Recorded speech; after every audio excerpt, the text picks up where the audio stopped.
Presiden Prabowo Subianto mengungkapkan program Makan Bergizi Gratis atau MBG bisa mencetak 1,5 juta lapangan pekerjaan.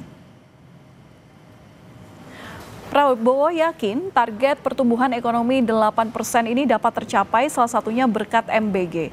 Prabowo bilang MBG mendorong terbentuknya rantai pasok baru antara petani, peternak, nelayan, dan pelaku usaha kecil di sekitar lokasi produksi MBG.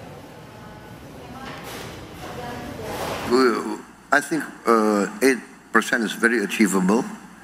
It's very achievable. As I mentioned to you, for instance, even with this free meal program, we are creating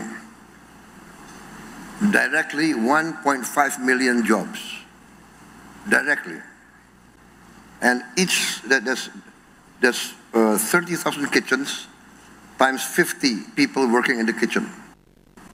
2 or 3 shifts, so 50 people times 30,000, that's 1,5 million. Presiden Prabowo Subianto juga menyinggung soal kasus keracunan MBG di hadapan para CEO global. Prabowo bilang satu insiden keracunan makan bergizi gratis tidak dapat diterima. Prabowo mengakui soal keracunan MBG yang dialami siswa, meski jumlah kasusnya masih di bawah 1% dibandingkan paket makanan yang disalurkan. Presiden Prabowo akan memperketat SOP program MBG untuk mencegah insiden keracunan ini terulang. I think we had food poisoning, but when we counted the number of meals we gave out, the number of food poisonings, I think the statistic is as low as 0.0007,